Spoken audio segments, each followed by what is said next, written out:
மன அழுத்தங்கள் அதிகமாகி இன்னைக்கு அதிகமானவர்கள் சூசைட் பண்ற அளவுக்கு போய் ஸ்லீப்பிங் டெப்லெட் பாவிச்சு வாழ்க்கை பிரிஞ்சு போய் தன்னந்தனியா உட்கார்ந்து இப்படி இது சம்பந்தப்பட்ட பல பிரச்சனைகளுக்கு ஆளாகுறாங்க. இதுக்கு முக்கியமாக ஒரு விஷயம் நமக்கு காரணமா இருக்குது.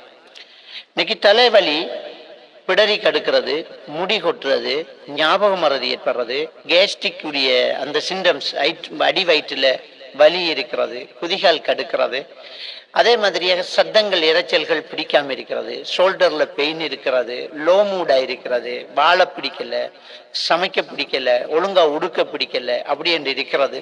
ஏதாவது வீட்டில் இருக்கக்கூடிய வேலையை செய்ய முடியல, இப்படியான சூழ்நிலைக்கு தள்ளப்படுவதும். அதே மாதிரி ஆண்கள் அவங்க ஆண்மை குறைவற்றவர்களாக அவங்க தாழ்த்தி கொள்றது, நம்மளால ஒண்ணுமே பண்ண முடியாது அப்படின்னு அவங்க நினைக்கிறது, பிள்ளைகள் முகத்தை பார்த்து பேச முடியாம இருக்கிறது, வீட்டுக்கு போறதுக்கே விருப்பம் இல்லாம இருக்கிறது, நண்பர்களை சந்திக்க முடியாம இருக்கிறது, வியாபாரத்துல எப்பவுமே பின்னடைஞ்சுக்கிட்டே இருக்கிறது. இப்படிப்பட்ட பல காரணங்கள் ஏற்பட்டுட்டே இருக்குது. ஒட்டுமொத்தமா இந்த காரணங்கள் எல்லாத்துக்குமே ஸ்ட்ரெஸ் தான் காரணம்.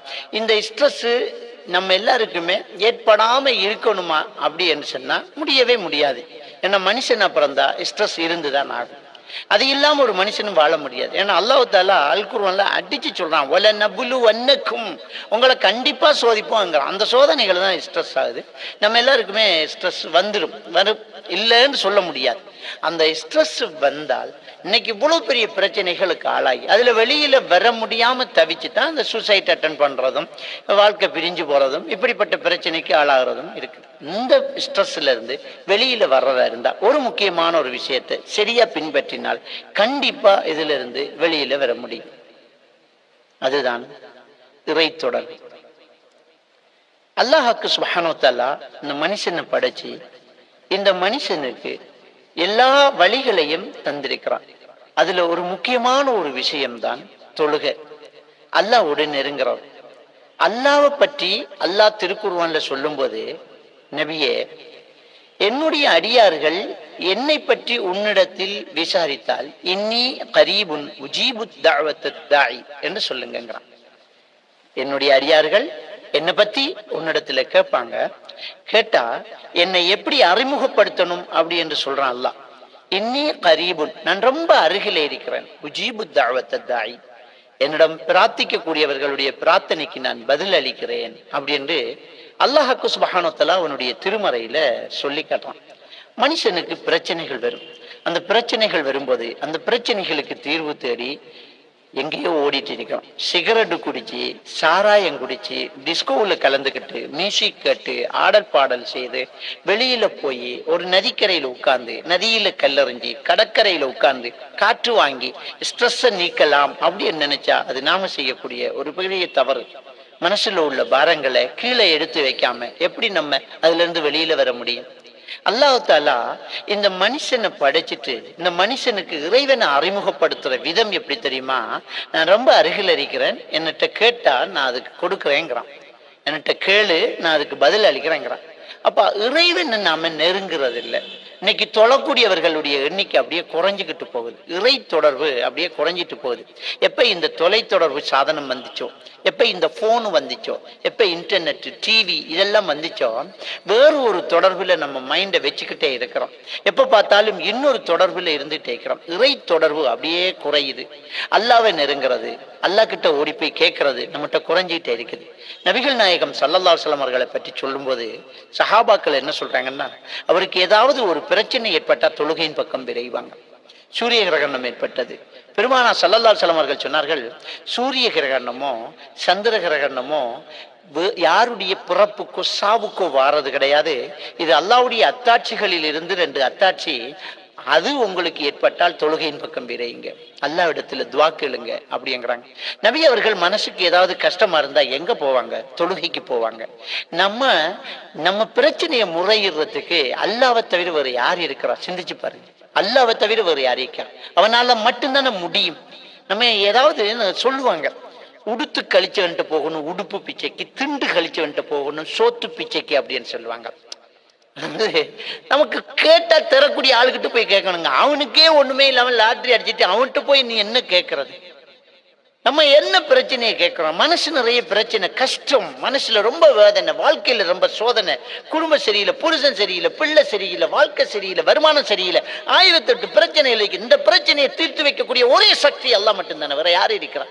அந்த அல்லாஹ் கிட்ட தானே கேட்க முடியும், வேற யார்ட்டுமே கேட்க முடியாது. இன்னொருத்தர்கிட்ட கேட்கும் போது அவன் நம்ம பிரச்சனையை தெரிஞ்சு வச்சு அவன் தலையில வச்சிருக்க முடியாம இன்னொருத்தர்கிட்ட சொல்லி அது 4 பேருக்கு தெரிஞ்சு நாசமா போனதுக்கு பின்னால அது இன்னொரு ஸ்ட்ரெஸ் ஆகும்.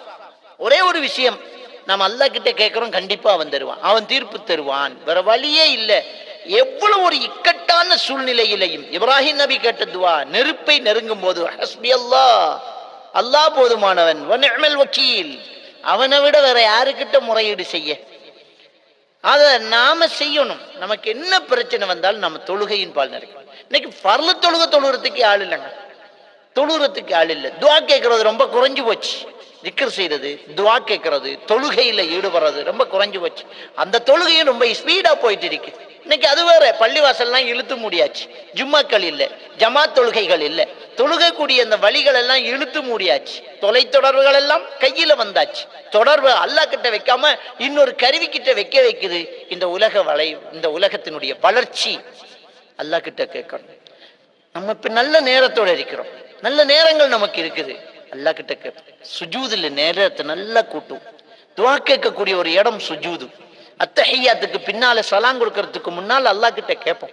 துவா கேட்கறதுக்கு ஒரு முறை நபிகள் நான் ஸல்லல்லாஹு அலைஹி வஸல்லம் அவர்கள் சொன்னார்கள், அல்லாஹ்வை புகழ்ந்து ஸல்லல்லாஹு அலைஹி வஸல்லம் அவர்கள் மீது ஸலவாத்து சொல்லி அல்லாஹ்விடம் பிரார்த்தனை செய்வோம். அல்லாஹ்வை புகழுவோம், நபி மீது ஸலவாத்து சொல்லுவோம், அல்லாஹ் கிட்ட கேட்போம். நம்ம என்ன தேவையா இருந்தாலும் கேட்போம். இதெல்லாம் சாத்தியமானு யோசிக்காதீங்க, கேளுங்க, அல்லாஹ்க்கு முடியும். எதை வேணுமென்றாலும் கேளுங்க, அல்லாஹ் கிட்ட கேளுங்க. நம்ம கடன் பிரச்சனையை தீர்த்து வைக்கணும், குழந்தை குட்டிகளை நல்லா வைக்கணும், நமக்கு நல்ல நிம்மதியை தரணும். உங்க மனசு விட்டு அல்லாஹ் கிட்ட அழுங்க. இறை அச்சத்தால் அல்லாஹ்வை நினைத்து அழக்கூடிய அந்த தண்ணீர், அந்த கடைசியா வரக்கூடிய கண்ணீர் இருக்குது இல்லையா, அந்த கண்ணுல இருந்து வரக்கூடிய கண்ணீர், அது ஸல்லல்லாஹு அலைஹி வஸல்லம் அவர்கள் சொன்னார்கள், எப்பவுமே அது நரகம் நுழையாது.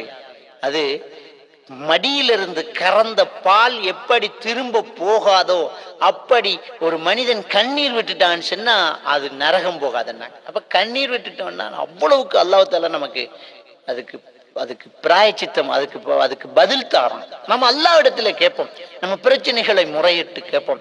ஒண்ணு, இந்த உலகத்துல நமக்கு தீர்வு வருது. 2வது, நம்ம மனசுல இருக்கிற பாரம் கீழே வைக்கப்பட்டாச்சு. 3வது, நமக்கும் இறைவனுக்கும் இடையில நெருக்கம் நெருங்க நெருங்க இந்த உலகத்துல எதை இழந்தாலும் நமக்கு ஒண்ணுமே இல்லாம ஒன்னும் தேவையில்லை, போ அல்லாஹ் இருக்கிறான் என்னோட, நீ யாரு என்ன விட்டுட்டு போனாலும் பரவாயில்ல, அல்லாஹ் என்னோட இருக்கிறான். நம்ம ஒவ்வொருத்தரும் தொழுகையை நெருங்கணும், தொழுகையோடு தொடர்பு இருக்கணும். என்ன கஷ்டம் வந்தாலும் தொழணும். நமக்கு பிரச்சனை வரும்போது தொழுகையில இன்னும் டைம் எடுக்கணும், கஷ்டம் வரும்போது இன்னும் தொழணும். தொழுகையில தான் நம்முடைய கஷ்டங்களை தீர்த்து வைக்கணும். அந்த தொழுகையை கொண்டும் பொறுமையை கொண்டும் நாம அல்லாஹ்விடத்துல உதவி தரோம். அல்லாஹ்விடத்துல உதவி தரோம். எதை வச்சு உதவி தரோம்? வஸ்தஈனு பிஸ்ஸப்ரி வஸ்ஸலா, பொறுமை, தொழுகை, இதை கொண்டு நீங்கள் அல்லாஹ்விடத்தில் உதவி தேடுங்கள். அப்போ முதல்ல நமக்கு ஏற்பட்ட கஷ்டங்களுக்கு பொறுமை, அல்லாஹ்வுடைய எழுத்து, அல்லாஹ்வுடைய நாட்டம் ஏத்துக்கிறேன். 2வது தொழுகை. போய் தொழுகையில் நின்று அல்லாஹ் கிட்ட கேளுங்க, யாரெல்லாம் என் கஷ்டத்தை போக்கு கேட்போமே. இதுதான் ஸ்ட்ரெஸ்ஸை போக்குறதுக்கு உலகத்திலேயே சிறந்த வழி. மற்ற எல்லா வழிகளும் ஃபெயிலியர் தான். தொழுகையை கொண்டு அல்லாஹ்விடத்தில் நெருங்கி நம்முடைய கஷ்டத்தை போக்குவோம். இது இன்னைக்கு தொடர்பில்லாம போகுது. அதனாலதான் இன்னைக்கு உலகத்தில் எவ்வளவு ஸ்லீப்பிங் டேப்லெட் பாவிச்சிட்டு இருக்கிறாங்க. எல்லாம் வல்ல அல்லாஹ் சுப்ஹானஹு வ தஆலா நம்மை அனைவரையும் தொழுகையாளிகளாக ஆக்க வேண்டும். தொழுகைதான் ஒரு மனிதனுக்கு மறுமையில் விசாரிக்கப்படக்கூடிய முதல் கேள்வி தொழுகையை பற்றி என்கிறத ஸல்லல்லாஹு அலைஹி வஸல்லம் அவர்கள் சொன்னார்கள். அதை நானும் நீங்கள் நிறைவேற்ற அல்லாஹ் நம்ம அனைவருக்கும் அருள் செய்வானாக. வாஹிரு தஅவானா அல்ஹம்துலில்லாஹி ரப்பில் ஆலமீன்.